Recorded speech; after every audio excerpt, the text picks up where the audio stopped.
para bapak, para ibu yang kami hormati, mujahidin wal mujahidat yang kami hormati,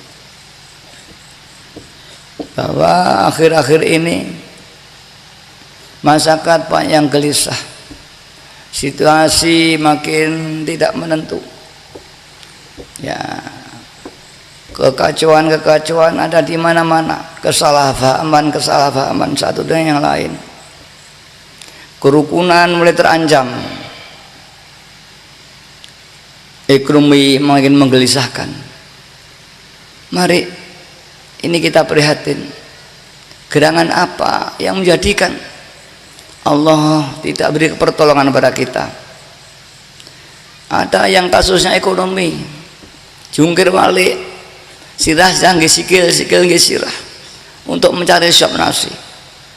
Ada yang tidak puas, banyak kejadian menyengsarakan teman sendiri, alias terorisme di mana-mana, ketidakpuasan di mana-mana. Lebih dari itu alam pun, gunung meletus, mulai bergerak semuanya.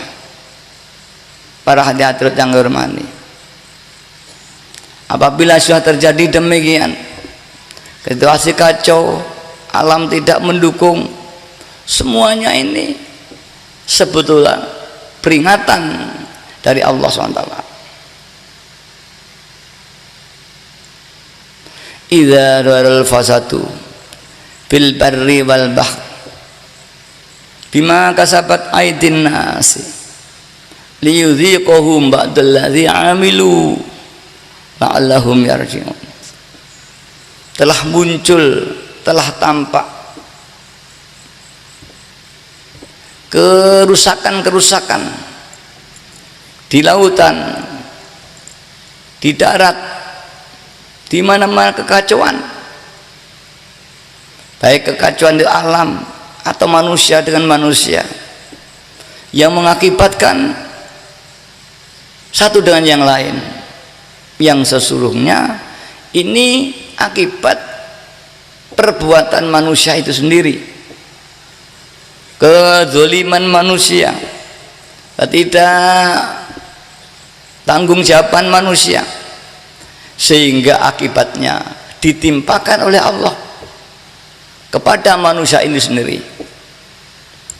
Kiranya supaya menyadari dan mau kembali tobat kepada Allah Subhanahu wa ta'ala. Para hadirin hadirat, peristiwa semacam ini kalau kita orang Jawa dulu pernah terjadi zaman kerajaan, sehingga seorang pujangga besar Ronggo Warsito dengan kata-katanya, zaman ini akhir zaman edan,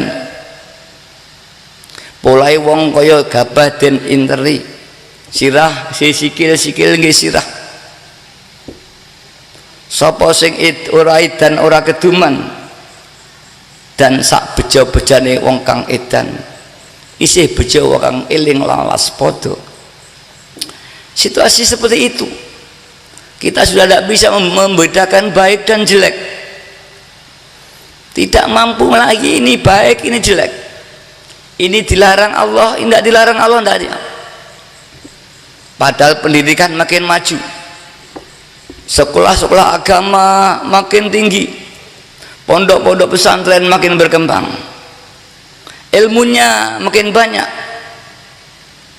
ilmu yang harusnya mampu membedakan mana yang baik dan mana yang jelek, mana yang harus dijalankan, mana yang harus tidak jalankan, mana yang dilarang Allah, mana yang tidak, mana yang dilarang oleh negara, mana yang tidak.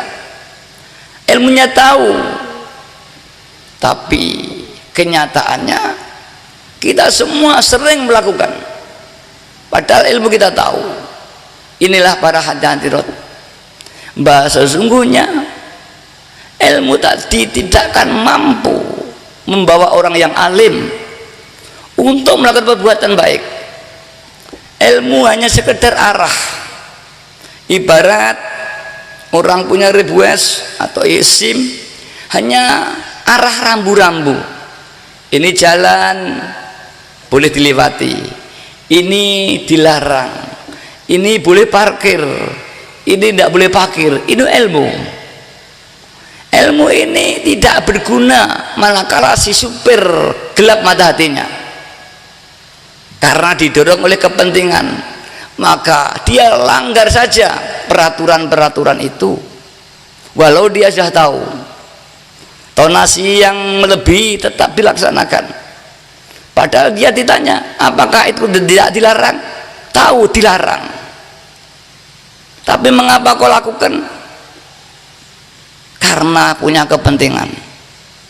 Maka inilah para hadrat, mata hatinya ditutup oleh satu nafsu kepentingan yang hidayah Allah hilang dari hatinya, maka orang itu jangan lupa, semua bingung untuk mencari kepentingan hidup, baik ekonomi maupun apa saja, segala cara dipakai, sudah tidak tahu lagi mana yang halal, mana yang haram, tidak tahu lagi mana yang baik yang jelek, asal berbau enak digasak. Siapapun yang tidak ikut demikian, dia tidak akan dapat apa-apa. Seorang pegawai negeri yang lurus tidak korupsi, dia dipojokkan, dia tidak dapat apa dari pegawai negeri yang melarat. Dia ke pasar tidak mau curang, dia menjadi marat, kalah kaya dengan yang curang, mencurangi timbangan, mencari tekangan apa saja.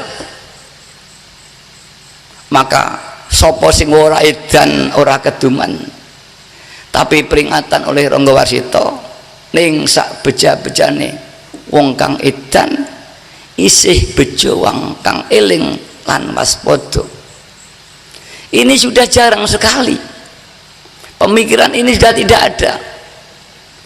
Tidak ada seorang ilmuwan yang mampu membawa, tidak ada guru yang mampu membawa muridnya, walau ilmunya setiap hari disampaikan di sekolahan, di madrasah, di pondok, di mana saja, di pengajian-pengajian umum seperti kita ini, tapi tidak ada yang mampu, karena selama ini yang dibawa, yang disampaikan hanya ilmu, hanya informasi, tidak menyentuh hati.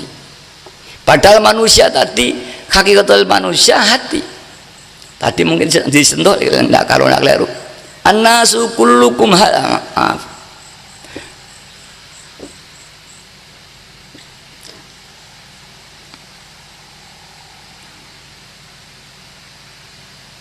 Ala inna fil jasad ila mudghah in salukat salukal jasadu kulluh wa in fasadat fasadat sadul kulluh.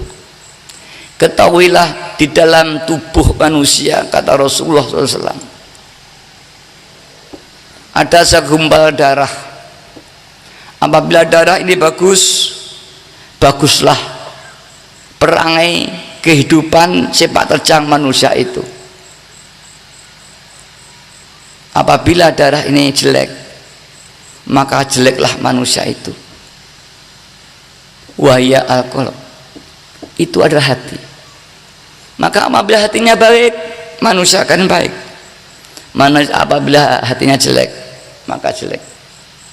Maka orang tua kita kalau mengatakan orang yang akhlaknya jelek, oh wong kuwi atine elek. Yang dimocati bukan darah, bukan daging yang kesuklatan dalam dada, tapi jiwa. Yang orang Jawa menggambarkan seperti hati. Apabila jiwanya jelek, orang itu jelek. Ilmu tidak mampu ya mewarnai jiwa ini, walaupun ilmunya banyak. Bahkan makin banyak ilmunya, makin curang. Lihat aja yang kita lihat setiap TV, yang diadili di KPK, ini orang pandai semua, punya titel semua, sarjana semua, punya jabatan semua, makannya sudah kenyang semua, gajinya sudah puluhan juta, bahkan ya ratusan juta, masih dia korupsi. Apa ini? Karena hatinya jelek, serakah masih ada, tidak mikir orang lain. Semua bicara anti korupsi, tapi kalau sudah dia korupsi. Anak mahasiswa demo semua sejak saya masih muda, demo ada pejabat anti korupsi. Ketika dia jadi pejabat, dia pun korupsi lagi. Sekarang mungkin pemuda-muda masih demonstrasi Jakarta di mana-mana. Itu dari Kesatuan Mahasiswa, BEM dan sebagainya. Terus idealisme tinggi.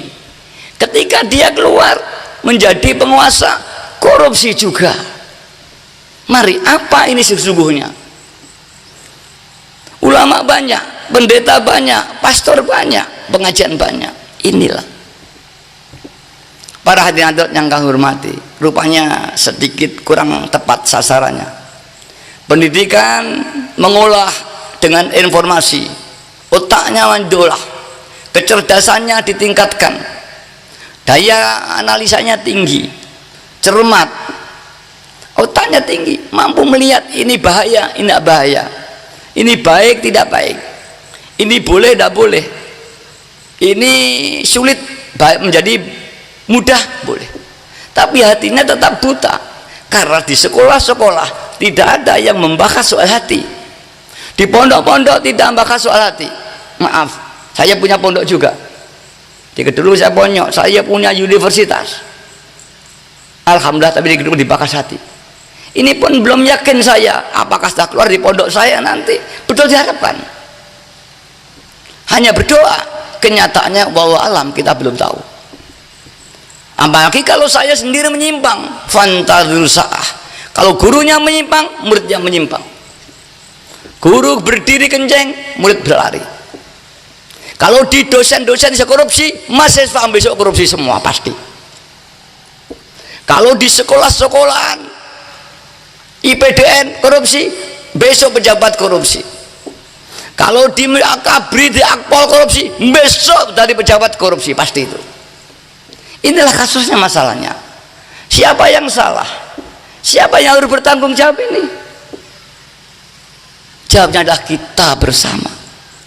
Kita, terutama pengamal Wahidiyah, yang kita jadi pengamal, dididik bayai hatinya. Ini baik, ini jelek. Maka bagaimana pengamal Wahidiyah ini? Kalau bekerja bagaimana? Kalau dari pejabat bagaimana? Inilah terutama kita pengamal Wahidiyah yang bertanggung jawab. Mengapa? Kita tahu bahwa keadaan sangat kacau balau dan jelek, dan kita bisa berbuat, tapi kita mendiamkan keadaan, kita yang akan disiksa. Idza dharal bidah, idza dharal bidah wa sakatal alim fa alaihi laknatullah. Jika telah terjadi kerusakan dalam suatu kaum, desa, banyak kemungkaratan, banyak penyimpangan, dan tokoh-tokoh masyarakat yang alim-alim, ulama-ulama yang mengerti, kita pengamal Wahidiyah yang tahu, tidak diam, kita yang dikecam oleh Allah Subhanahu wa Ta'ala. Karena kita tahu itu jelek, itu tidak baik, maka diam. Ini kita dosa. Lantas apakah kita harus demonstrasi Romayai? Tidak bisa dengan demonstrasi tidak menyelesaikan masalah. Demonstrasi, apalagi kita mengecam, lek wong Jawa ngelok-ngelok nih, tidak menyelesaikan masalah karena yang cek hatinya. Mari kita berjuang dari diri kita sendiri. Hati kita perbaiki. Hati yang baik akan memancarkan cahaya kebenaran kepada hatinya orang-orang hingga Allah membuka hatinya. Kalau kita mau berjuang, kita tidak punya kemampuan, apalagi kita orang kecil, kita bukan pejabat besar, tidak mungkin. Sedangkan bapak kita di pemerintah aja memberantas korupsi setengah mati tidak bisa. Setiap hari, setiap bulan tetap ada. Bahkan yang bertiak korupsi, dia dalam keadaan korupsi. Ini barat, ini yang pemerintah, yang masyarakat. Kita lihat kehidupan di pasar, penipuan tentang daging, tentang produk yang sudah melebihi expired. Kalau hari raya sudah mulai diperiksa, tapi sayangnya itu hanya akan hari raya, setiap harinya tidak diperiksa oleh pejabat kita. Kalau sudah diperiksa, tidak pernah ada pengadilan tentang expired, itu tidak pernah. Setiap tahun kita melihat peringatan. Ini kenyataannya. Para hadirin yang hormati, ini ada keadaan yang harus kita prihatinkan. Mari kita nangis kepada Allah. Kita doakan mudah-mudahan Allah nanti melahirkan seorang pemimpin atau menunjuk seorang pemimpin yang berkemampuan untuk membangun bangsa Indonesia ini menuju masyarakat yang adil, yang makmur, diridhoi Allah.